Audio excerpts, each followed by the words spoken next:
je vais vous parler de la loi relative à l'environnement et de l'application de cette loi par les tribunaux à Maurice. La loi relative à l'environnement, c'est le Environmental Protection Act qui a déjà 20 ans. Ce qui est intéressant de noter dans cette loi, c'est qu'au moment où la loi est présentée au Parlement, en 2002,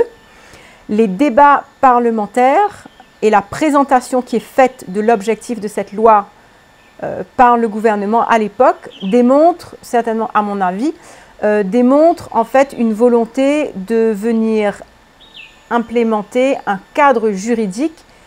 qui est nouveau, qui va être moderne et qui va permettre la protection réelle de l'environnement pour venir protéger la race humaine. Donc je vais peut-être lire quelques petits extraits rapidement. Aujourd'hui, le monde entier réalise que la protection et la préservation de l'environnement ne sont possibles qu'à travers un développement durable, un développement qui pourvoit à la fois à nos besoins d'aujourd'hui sans pour autant compromettre ceux des prochaines générations. Sans nul doute, le développement durable requiert un changement profond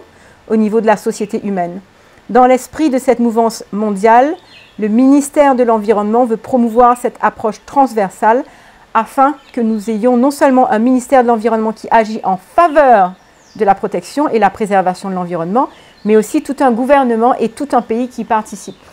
Donc, l'objectif, selon moi, de cette loi est vraiment d'avoir un cadre légal moderne qui va se donner les moyens de pouvoir protéger l'environnement. Est-ce que cet objectif est atteint en pratique? Donc, selon moi, non, pour deux raisons. Principalement, la notion de locus standi, l'interprétation qui est donnée du locus standi par les tribunaux. Le deuxième point est la question des délais pour pouvoir préparer et mener une action, loger une action en cours. Locus standi veut dire intérêt à agir. L'intérêt à agir est un test qui s'applique en général à toute personne qui veut emmener une action légale en cours, et notamment dans le cadre d'une action en droit de l'environnement, qui vient justifier d'un lien suffisamment proche avec la décision qu'on vient contester. Et dans le cadre de l'environnement, le locus standi qui s'impose et que le demandeur doit venir prouver avant de pouvoir justifier de mener une action ou de contester un permis, par exemple un permis IAE, est un test qui requiert la preuve d'un préjudice personnel. La notion qui est utilisée ou les termes qui sont utilisés, c'est le aggrieved person. Un aggrieved veut dire préjudice, que c'est une personne qui a subi un préjudice. Il faut savoir que cette phrase vient du droit anglais et cette notion à l'origine a été interprétée de façon très restrictive en Angleterre où les tribunaux exigeaient la preuve d'un préjudice personnel. Mais on sait qu'en Angleterre, les tribunaux ont fait évoluer l'interprétation de ce concept et aujourd'hui en Angleterre, nous avons des décisions qui viennent élargir l'accès aux tribunaux dans le droit environnemental pour permettre à des personnes ou des associations qui n'arrivent pas forcément à prouver ce préjudice personnel, mais qui arrivent à convaincre les tribunaux qui doivent quand même pouvoir avoir le locus standi et donc poursuivre leur action en justice. Le tribunal de l'environnement est un tribunal, est le tribunal spécialiste du droit de l'environnement et c'est au tribunal de l'environnement qu'on doit loger une action en contestation d'un permis IAE par exemple. L'interprétation jusqu'à l'heure du tribunal de l'environnement de la notion de locus standi, même s'il y a une volonté de moderniser, de donner une approche un peu plus libérale, je pense qu'aujourd'hui l'état de notre jurisprudence est tel qu'il y a toujours la nécessité de venir prouver un lien très fort avec le projet qu'on vient contester, donc de façon sous-entendue un préjudice personnel. Et ceci est d'autant plus difficile pour les associations parce que l'association par définition n'est pas une personne et les tribunaux et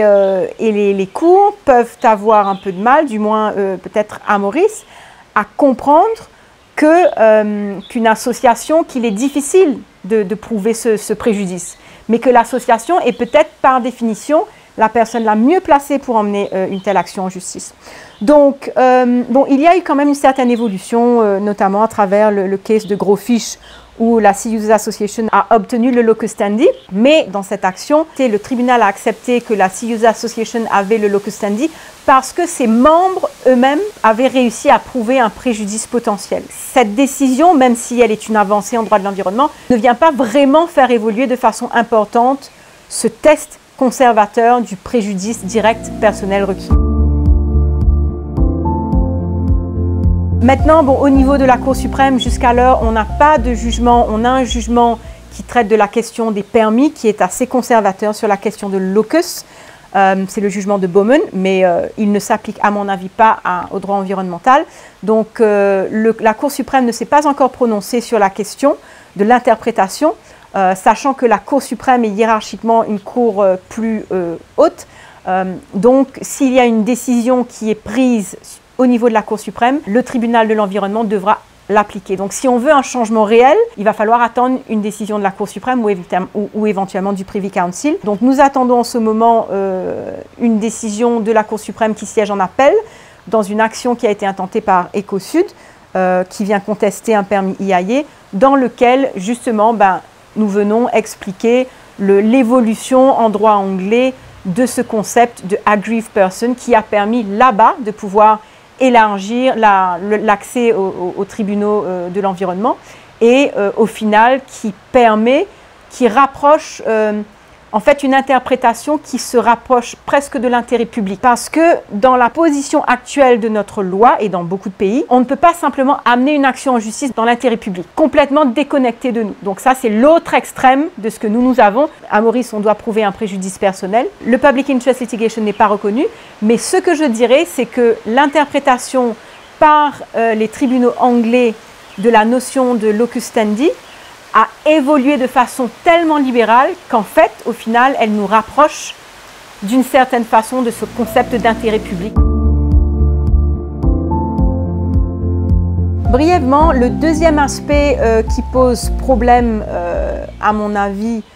dans l'atteinte de l'objectif du Environmental Protection Act et de protection réelle de l'environnement, ce sont les délais qui sont imposés dans le Environmental Protection Act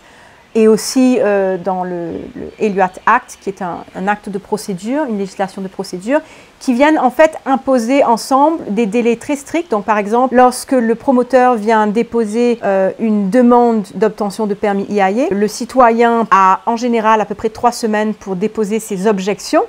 Et sachant qu'aujourd'hui, si un citoyen ne dépose pas ses objections à ce moment-là,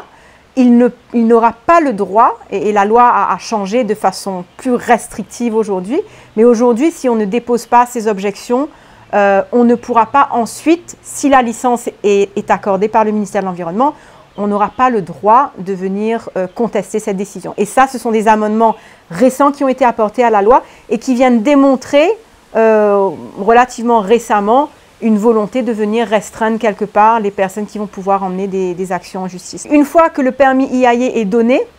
le contestataire a 21 jours pour pouvoir loger son appel, sachant qu'aujourd'hui, dans ces 21 jours, il y a une grande partie de notre dossier juridique, technique, avec l'expert qui doit être logé dans les temps. Cela pose problème parce que la réalité, c'est qu'à moins qu'on ait commencé à travailler sur ces rapports d'experts et sur l'aspect juridique, etc., bien en amont, avant que la décision de donner le permis soit accordée, à moins qu'on ait les moyens financiers de le faire, en fait, 21 jours, c'est impossible pratiquement de venir contester un dossier complexe en droit de l'environnement. Donc voilà, donc juste pour finir, nous attendons en tous les cas impatiemment la décision de la Cour suprême en appel sur la question de locus standi en droit de l'environnement et nous verrons where we will take it from there.